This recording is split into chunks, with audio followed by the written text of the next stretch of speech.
Gamit mo yan, ano ma. Nagtip ka ma. Ay, ma. Pa-bless pa. Ay, Oo, anak. hello. Ba't ang aga mo? Ano po kasi pa, wala na po kasi kaming pasok. Kaya nag-farewell party na po kami kanina sa school po. So ano naman ang plano mo ngayong summer? Ah, Anak, anong gusto mo? Magbakasyon tayo? Or gusto mo ba mag-enroll ka ng summer class? Like yung painting, drawing, or swimming? actually, ma, gusto ko po kasi mag-enroll sa painting and drawing po. O sige, tama-tama. I'm gonna ask si Tita Vicky mo. Yung friend ko, alam ko kasi meron siyang anak na nagtututor ng painting or drawing. Oh, talaga po. Sige po, gusto ko po yun. Okay. So, para maging productive din ang summer mo at yung talent mo ay ma-enhance mo. Alam ko naman diyan ka magaling eh. Ha? Sige Yeah. po, Okay. thank you Okay. po. O sige, mamaya I'll call your Tita Vicky and then I'll update you kung anong pinag-usapan namin, ha? Sige po, thank you po. Bahala sa'yo si Mami. Thank you po. Yun. O sige na. Sige. Doon na po ako sa kwarto. Okay, Thank you po. Parang nagdadala kami anak natin. Ang bilis ng panahon. Sis, may tatanong ako sa'yo about your son. Ano yun?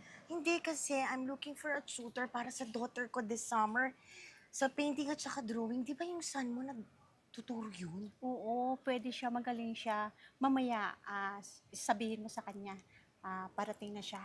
Tapos, sinabi ko sa kanya na nandito tayo sa cafe, sabay na kami maya pag-uwi. Sige. Baka para masabi ko na rin sa kanya lahat, ha? Sige. Sige. Okay. Ay, sana okay yung son mo. Ay, alito na pala yung anak ko. Hi, Anak, tita.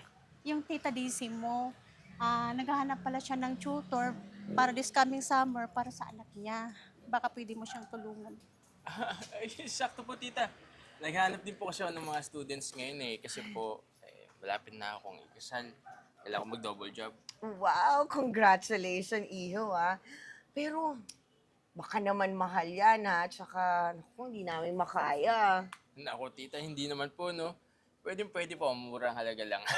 Pero kung ano lang po, tita, 3 times a week po kami mag-aaral. Bali, MWF po. Kasi meron din po akong tinuturuan iba students eh. Sige. Walang problema yun sa daughter ko. I just want her to be busy this summer. So, paano? Hintayin kita bukas sa bahay, ha? Sige po, tita, punta po ako bukas para ma-meet ko na din po yung anak niya. Sige. Mauna na ako sa inyong dalawa. I'll see you tomorrow. Sige po. Bye! Tara ma. Kain muna tayo.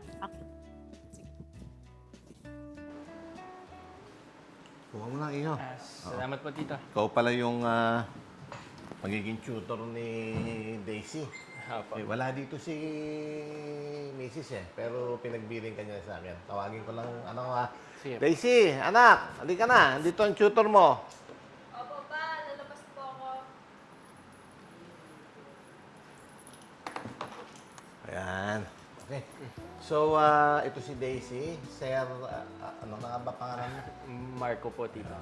Si Marco. Daisy, anak, ito si Sir. Huy, si Sir Marco mo to. Ba't ka nakatulala? Ay, sorry po. Hi po, Sir Marco. Hi. My name is Daisy pala po.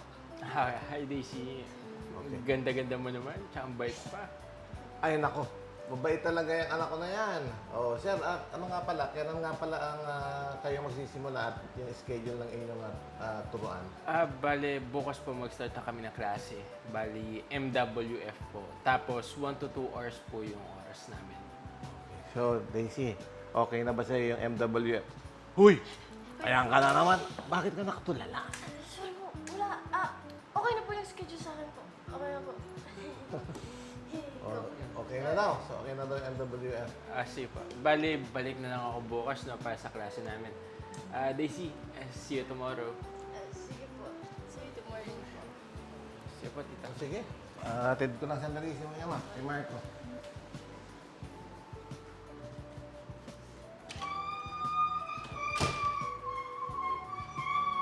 Huy! Ano yan?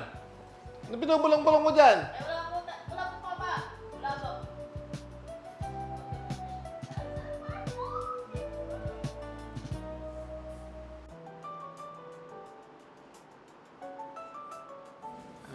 Daisy, ask ko lang, ano bang mas gusto mo? Drawing or painting? Mas gusto ko po kita, sir. Ay, hindi pala po, sir. Mas prefer ko po muna mag-drawing, ito po, yung traditional arts po. Mamaya na lang po siguro yung painting po. Sige. Mag-concentrate muna tayo sa drawing. Sige po, concentrate po ako sa inyo. Sinasabi mo? Ay, wala po sir. Wala po.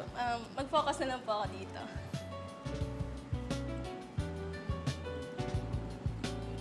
Okay po, dito sa hair.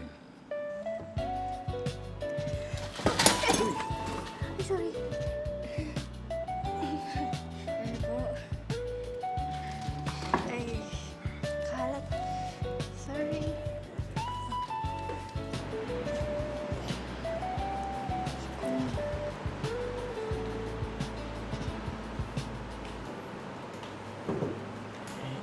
Dito, nalagyan mo siya dito. Ito to. Tapos yan. Diba? Nasa okay po. yan. Okay po. Thank you po.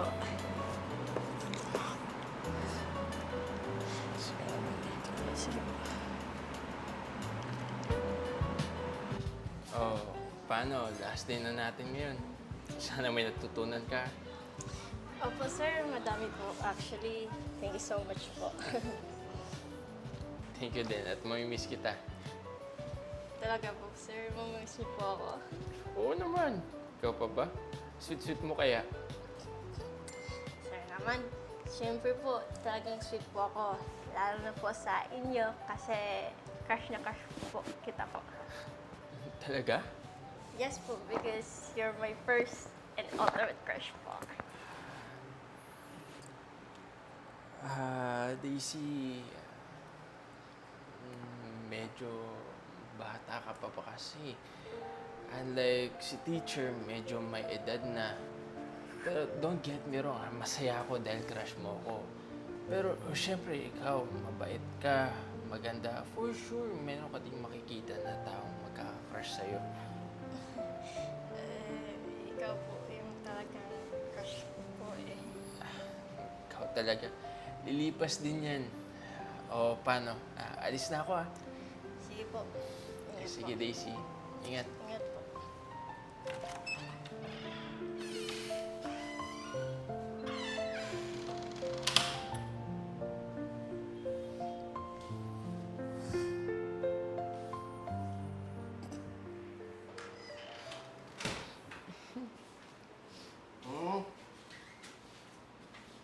Ba't nakasimangot ang bebe ko?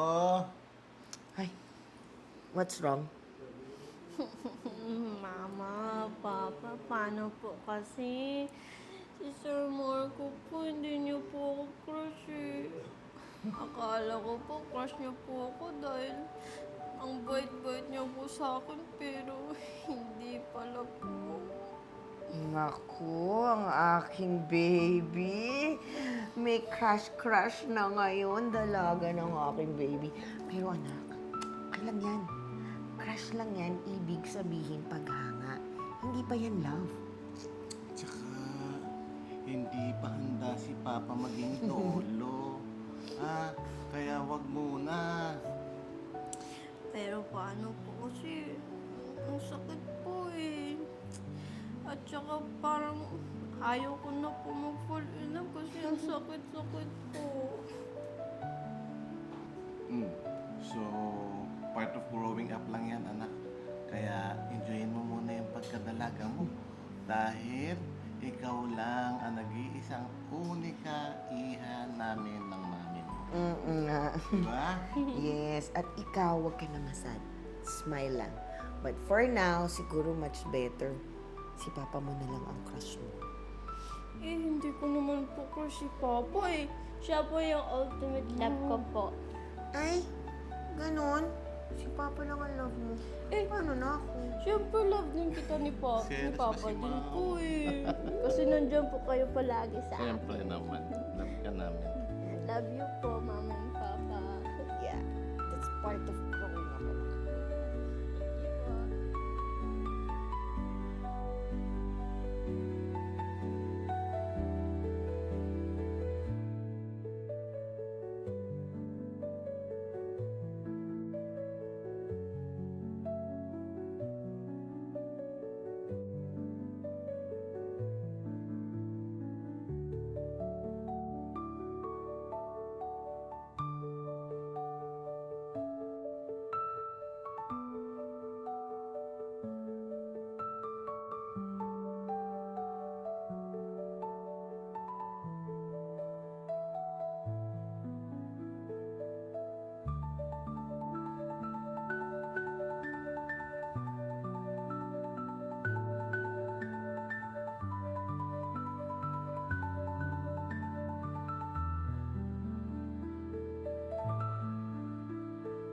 Hi fam, this is Ian Pecho. Kindly like our Facebook page, The Crazy Ones, and also subscribe to our YouTube channel, The Crazy Ones.